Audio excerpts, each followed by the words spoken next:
우리가 사도신경 신앙 고백 가운데 하늘에 오르시어 승천하신 예수님에 대한 말씀을 함께 나누고 있습니다. 예수님께서 제자들을 축복하시면서 승천하셨습니다.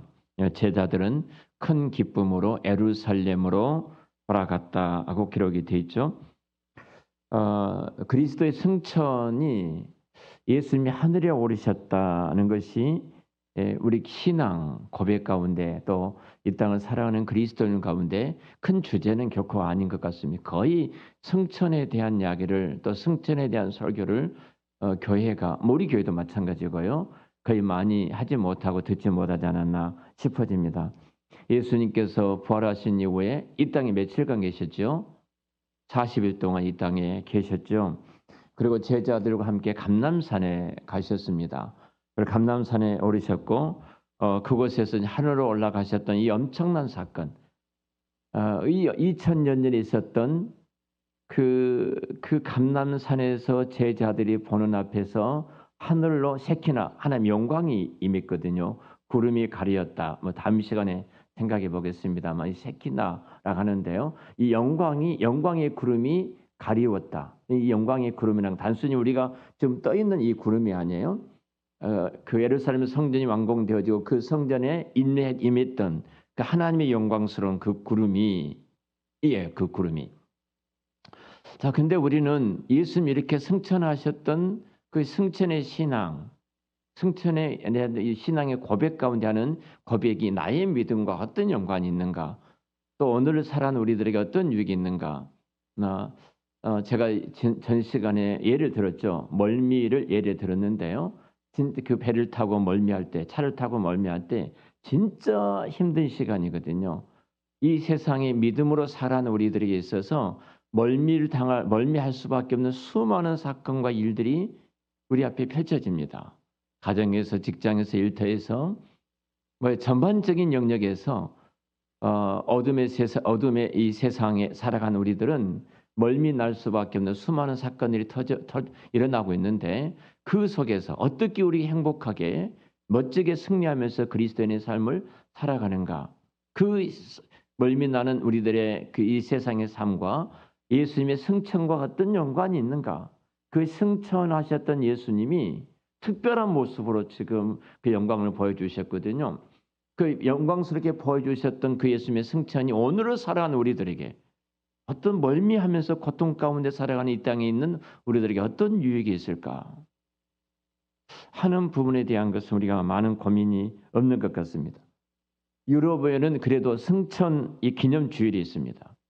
예수님이 승천한 기념주일을 지키고 승천한 예배를 승천의 그 영광스러운 주님을 높이고 찬양합니다. 또 예수 승천일을 그 공휴일로 지키는 나라들도 있습니다. 공휴일로 지키기도 하고요. 그러나 우리는 승천 그 기념일이 언제인지 잘 모릅니다. 우리 한국 교회가 지금 우리들이 그러죠. 그러니까 기독교에 있어서 이 승천이라는 것이 우리 기독교, 한국의 기독교 또 우리가 신앙하는 이 기독교에 있어서 그렇게 승천이 크게 신앙과 믿음의 격려와 위로와 힘과 능력이 되어진다 이렇게 생각하지 않으니까 항상 멀리 있는 것처럼 여겨질 수밖에 없지요. 근데 승천이 그 이 땅에 살아가는 멀미할 수밖에 없는 고통스러운 이 땅에 살아가는 우리들에게 어떤 위로를 주는가, 어떤 그 힘과 응원과 격려를 주는가, 그 이 땅을 살아가는 우리들과 어떤 연결이 있지? 이런 고민입니다. 여러분, 그 승천에 대한 믿음은 굉장히 중요합니다. 그냥 하늘에 사도신경 신앙 고백할 때 하늘에 오르시어 이렇게 끝나버린 것 같지만 짧은 한 문자, 한 단어이지만 그럼 우리 신앙 고백은 너무너무 중요한 거예요. 승천을 모르면 2000년 전에 났던 예수님의 부활 사건과 오늘을 살아가는 나와 그 연결할 수 있는 어떤 설명이 없습니다. 이 승천을 모르면. 그래서 어떻게 예수님이 그 지금 보좌에 하나님 보좌 우편에 계시잖아요. 그 보좌에 계신 예수님이 승천하셔서 하나님 보좌 우편에 계시는데요. 그 예수님이 오늘 이 자리에 있는 나와 어떤 연관이 있을까? 이런 고민을 우리 좀 많이 해봐야 되지 않나 싶어집니다. 그리고 우리 승천에 대한 신앙, 바른 믿음을 가질 때 우리 땅에서 버겁고 힘든 삶이 아니라 이 승천 교류가 주는, 신앙이 주는 큰 유익을 갖고 살아갈 수가 있습니다. 자, 예수님은 승천하셨습니다. 승천하시고 그 약속하셨죠. 승천하시기 전에 어떤 약속을 하셨죠? 사도행 1장 8절에 우리가 말씀을 봤습니다만 내가 다시 오리라. 그 성령을 오직 성령이 너희에게 임하시며 너희가 권능을 받고, 성령을 약속해 주셨죠. 마가 다락방에 있어 그 당시에 예수님의 제자 120문도가 모여서 기도할 때 10일 만에, 승천하신 이후에 10일 만에 성령이 임재하셨어요.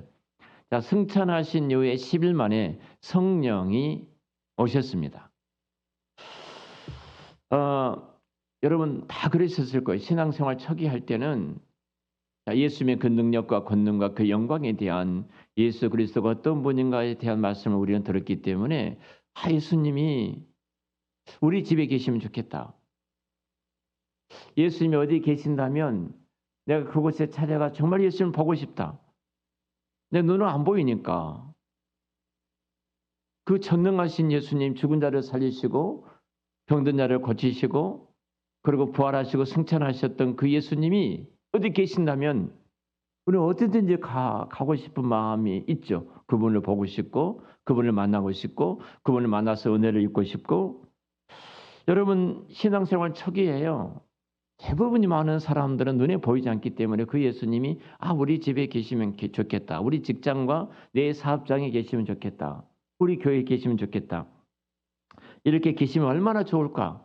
예수님이 우리 어린아이 생각이라고 그렇게 생각하지 마시고요. 조그만 우리가 예수님을 알게 된다면 그 예수님이 나와 함께하고 그 예수님이 그곳에 계시면 너무 좋겠다는 생각을 대부분이 가질 수밖에 없어요. 제가 그랬던 것처럼 여러분들도 그렇게 가지실 수 있어요. 그런데 만약 예수님이 육체로 계신다면 한번 생각해 보세요. 육체로 계신다면 그 육체는 저와 여러분이 그런 것처럼 시간과 공간의 제약을 받을 수밖에 없습니다. 저와 여러분 지금 교회당에 있기 때문에 여러분 집에는 계실 수 없잖아요. 시간과 공간의 제약을 받을 수밖에 없어요. 몸은 한 곳에 있을 수밖에 없어요. 그렇잖아요. 육체적인 물질적인 몸을 갖고 있는 우리의 몸들은 시간과 공간의 제약을 받을 수밖에 없고 이곳에 있는 나는 다른 곳에 결코 있을 수가 없습니다. 자, 예수님이 하늘나라에 가시기 전에 제자들에게 하신 말씀이 있죠. 우리 요한복음 16장 7절 말씀을 한번 볼까요? 앞으로 뒤로 넘어가서 요한복음 16장 7절입니다. 예수님이 하늘나라에 가시기 전에 제자들에게 하셨던 말씀이에요. 우리 같이 한번 16절 7절 말씀 같이 한번 읽겠습니다. 자, 시작. 그러나 내가 너희에게 실상을 말하노니 내가 떠나가는 것이 너희에게 유익이라. 내가 떠나가지 않냐면 보혜사가 너희에게로 오시지 아니할 것이요 가면 내가 그를 너희에게로 보내리니. 아멘. 자, 이 말씀대로요. 예수님이 떠나지 아니하면은 이 말이에요. 너희에게 유익이 없으리라. 예수님은 육체의 몸을 갖고 계시기 때문에 시간과 공간을 이 땅에 공간의 제약을 받을 수밖에 없어요. 그럼 베드로 집에 계셨던 예수님은 요한의 집에 계실 수가 없는 거예요. 대한민국 여기에 계신 예수님은 다른 곳에 계실 수가 없어요. 육체의 몸을 갖고 계셨던 예수님은, 그러니까 예수님이 내가 너희들에게 떠나가는 것이 너희들의 큰 유익이다 이렇게 말씀하시죠. 그러면서 내가 떠나가지 아니하면 보혜사 너희에게로 오시지 아니할 것이요. 자, 하나님 예수님이 다시 영으로 이 땅에 오실 수가 없다. 영으로 계신 예수님은, 성령으로 계신 하나님은 시간과 공간의 제약을 받지 않고 전 세계 어느 곳에든지 계십니다. 이곳에 계신 예수님은, 그리고 여러분 집에도 계시고 여러분 자녀들과도 지금 함께 계신 줄로 믿습니다. 그러니까 떠나신 것이 훨씬 유익이다는 거예요. 어느 곳에 아니 계신 곳이 없고 시간과 공간을 초월하신 전능하신 하나님께서 우리와 함께 계시기 때문에 우리는 영으로 이제 모든 각 사람과 그가 어느 곳에 있든지 함께 동행하실 수 있다는 거예요. 그러니까 예수님의 승천은 2000년의 한 사건에 머물러 보는 것이 아니라 바로 그 승천이 예수님이 부활하시고 하늘에 오르신 이 사건이 오늘 우리들과 연결하는 굉장히 연결고리, 중요한 연결고리가 되어진다는 겁니다. 사실 그러면은 시간과 공간을 초월해서 어느 곳에 계시는 너무나 중요한 연결고리, 이것도 중요하지만 또 저와 여러분들이 이 땅을 살아갈 때 참 울렁거리는 이 어두운 세상에서 살아가죠. 멀미하면서 고생하면서 이 땅에 살아가는 것이 쉽지 않잖아요. 한번 이렇게 생각해 봅시다. 예수님께서 감람산에 제자들과 함께 있어요.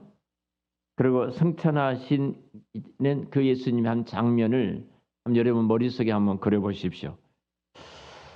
제가 감람산에를 갔습니다. 갔는데 거기 뭐 1000년이 넘는 올리브 나무가, 어마어마한 올리브 나무가 감람산에가 있어요. 뭐 거기 뭐 2000년 됐다고, 뭐 예수님 당시에도 있었다고 할 정도로 그 어마어마한 올리브 나무들이 있더라고요. 그 감람산에서 예수님이 승천하셨던 이제 그 장면들을 이제 우리가 연상을 그곳에서 해봤습니다. 제자들이 지금 감람산에 예수님과 함께 있어요. 그리고 제자들은 그 바위 위에 예수님이 이제 계시고 그 아래 제자들이 이제 있습니다. 쭉 주변에 서 있죠. 예수님 바위에 계시고 갑자기 예수님이 하늘 위에 오르십니다. 여러분 사진으로 뭐 성화로 많이 봤지 않습니까? 자, 그 모습을 봤던 제자들의 눈이 얼마나 희둥그레졌을까?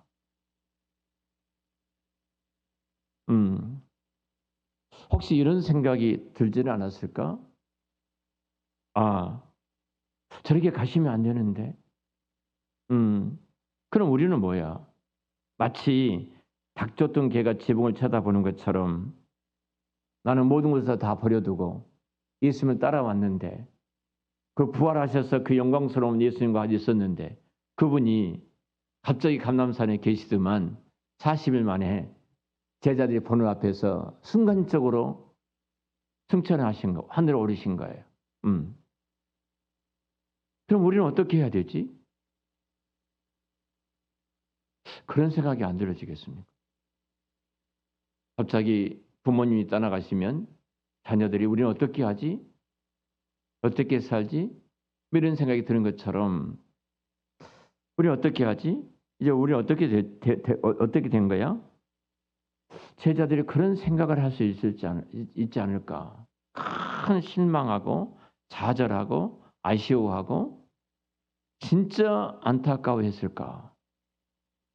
그런데 성경은 그렇게 말하지 않아요. 그러지를 않았다는 겁니다. 그 직후에 이 이야기를 누가가 기록합니다. 오늘 봉독했던 말씀이에요. 누가복음 24장을 다시 보도록 하겠습니다.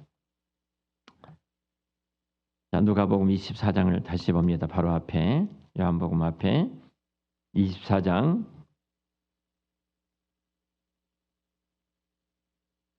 50절부터 53절 말씀까지 다시 같이 읽을까요? 예수께서 그들을 데리고 베다니 앞까지 나가사 손을 들어 그들에게 축복하시더니 축복하실 때 그들을 떠나 하늘에 올려지시니 그들이 그에게 경배하고 큰 기쁨으로 예루살렘에 돌아가 늘 성전에서 하나님을 찬송하더라. 예수님이 하늘에 올라가실 때 제자들을 향해서 축복하시며 가셨다고 누가는 말합니다. 저들을 축복했다. 축복하시더니 축복하실 때, 그러죠? 축복하신 거예요? 그 축복이 무엇일까요? 그 축복이. 그 복이 도대체 무엇이길래, 이런 고민. 그 복이 도대체 무엇이길래 그렇게 크고 험한 정말 위협과 공격 속에 이리와 늑대들이 우글거리는 그 세상 속에 제자들이 기죽지 않고 담대하게 사역을 감당할 수 있었을까? 그 축복이 무엇이었기를? 바로 그 복이 오늘을 살아가는 저와 여러분들이 누려야 할 복인 줄로 믿습니다. 우리가 이 복이 있으면 당당하게 살아갈 수 있어요. 기죽지 않고. 근데 보통은 살아가는 스승이 떠나간다면 우리는 좌절하고 절망하고 슬퍼할 수밖에 없잖아요. 근데 제자들은 오늘 성경에 뭐라고 그래요? 큰 기쁨이 이렇게 말합니다. 큰 기쁨으로 예루살렘으로 돌아갔더라. 자, 그 이유를 몇 가지 우리가 살펴보고 오늘을 살아가는 우리들에게 얼마나 이 승천이 준 유익이 큰가, 그 복이 얼마나 큰가를 생각해 볼 수 있어요. 자, 예수님의 승천 사역이 구원 사역의 완성이라는 사실입니다. 예수님의 승천은요, 그냥 실패나 그냥 제자들 떠난 것이 아니에요. 하나님 아버지께로 돌아가는 구속 사역을 완성했다는 승리의 표예요. 도장이에요. 예수님이 십자가 부활을 통해서 구원을 완성하셨고 이제 영광 중에 하나님 오른편에 앉으셨다는 사실을 이제 제자들이 깨닫고 그래서 제자들은 더 이상 슬픔과 그 애로움이 아니라 감격과 확신의 기쁨을 갖고 살아갈 수밖에 없었다. 근데 예수님이 승천하실 때 여기 중요한 것이 축복으로 마무리하셨다는 사실입니다. 예수님의 승천하기 직전에 이 땅의 모든 삶을 축복으로 마무리하신 사건이 승천이다. 예수님 마지막에 축복하시면서 떠났습니다. 우리도 참 그랬으면 좋겠습니다. 이 세상을 떠날 때 야곱이 그랬던 것처럼 12 아들을 다 불러놓고 축복하면서 떠나잖아요. 축복하면서 떠나요. 그 자손들을 다 불러 모아놓고 축복하면서 기력이 쇠했지만 떠났던 야곱처럼 동일하게 예수님도 승천하시기 직전에 바로 제자들을 축복하시면서 떠나셨습니다. 그러니까 승천이라는 것은 떠남이 아니라 바로 축복으로 이어지는 시작이라는 겁니다. 예수님의 승천은 이 땅에 남은 저와 여러분들에게 축복으로 남겨준 선물이다 하는 거예요. 그래서 예수님은 저와 여러분을 버리고 간 것이 아니라 하늘 보좌에서 지금도 우리를 위해서 중보하시고 축복하고 계신 줄로 믿습니다. 우리는 그 복을 받고 이 땅에 살아가요. 그러니까 당당하셔야 됩니다. 기죽지 말고. 자, 예수님이 우리를 축복하신 채 떠나셨다. 그리고 그 축복은 계속되고 있다는 거예요. 계속되고 있다. 그것이 우리들이에요. 그리고 예수님이 약속하신 이 승천은 그 성령님이 우리 가운데 임재하신 시작이에요. 예수님이 승천하기 직전에 제자들에게 내가 성령을 보내주겠다 약속하셨죠. 누가복음 24장 우리가 49절에 바로 위에 한번 볼까요? 봉독했던 49절 같이 읽겠습니다. 볼지어다 내가 내 아버지께서 약속하신 것을 너에게 보내리니 너희는 이로부터 능력으로 입혀질 때까지 이 성에 머물라 하시니라. 동일하게 사도행전 1장 8절에도 말씀하시겠죠. 승천하시기 전에 아버지께서 약속하셨던 성령을 내가 너에게 보내주겠다. 내가 너희들에게 끊임없이 말했던 그 보혜사를 너희 가운데 보내주겠다. 제자들은 드디어 이제 승천하시면서 말씀하셨던 이 49절에 이 말씀이 있었어요. 보내주신다는 겁니다. 예수님이 이 땅에 오셨던 것처럼 아버지께서 약속하셨던 그 성령을, 그 보혜사를 내가 말했던 아버지께서 약속하셨던 그 성령이 내가 승천하지 아니하면 오지 않으신 거예요. 내가 승천함으로 말미암아 아버지께서 약속하셨던 성령이 우리 가운데 임하기 때문에 너희들에게 복이라는 거예요. 이제 시간과 공간을 초월해 계신 성령님이 함께 하시기 때문에 내가 어느 곳에 있든지 어느 장소에 머물러 있든지 그곳에 하나님의 거룩하신 영이 함께 하시기 때문에 이제 복이에요. 오늘 수술하셨던 우리 그 인영 집사님 그 병실에도 마지막 제가 이제 기도하고 하나님 성령님께 이탁하고 올려드렸습니다. 그곳에 성령님이 계시는 거예요. 우리 김일수 권사님이 중환자실에 들어가셨는데요. 우리 그 들어갈 수 없잖아요. 얼마나 안에는 그 안타까워요. 아내들 우리 권사님은. 그러나 그곳에 성령님이 나는 할 수 없지만 그곳에 성령님이 계시기 때문에 위로가 되는 거예요. 그 얼마나 큰 위로입니까? 나는 내 남편을 위해서 아무것도 할 수 없는데 전능하신 하나님이신 성령님께서 내 남편 곁에서 집도하시는 선생님의 손길을 붙잡으시고 깊은 내 남편이 숙면에 들어가 그 치매 그 마취한 이후에 깊은 그 분별할 수 없는 아무것도 할 수 없는 그 순간일지라도 그분의 영과 육체를 지키시는 성령님이 그곳에서 함께 하시니까 여러분 그것이 얼마나 큰 위로가 되어져요. 얼마나 큰 힘이 되어집니까? 바로 이렇게 약속하신 성령을 보내주신 은혜예요. 그래서 이제 성령님을 통해서 예수님은 눈에 보이지 않지만 항상 저와 여러분과 함께 하신 줄로 믿습니다. 그 제자들은 그래서 이제 예수님이 우리 안에 계신다, 우리와 함께 계신다, 이 큰 확신을 갖고 기뻐했던 거예요. 내가 어느 곳에 있든지 어떤 장소에 있든지 그래 떠나신 예수님은 성령으로 나와 함께 하신다. 그것이 당시에 그들의 큰 기쁨을 가질 수밖에 없었던 겁니다. 뿐만 아니라 예수님은 다시 영광 중에 오실 것을 약속하셨습니다.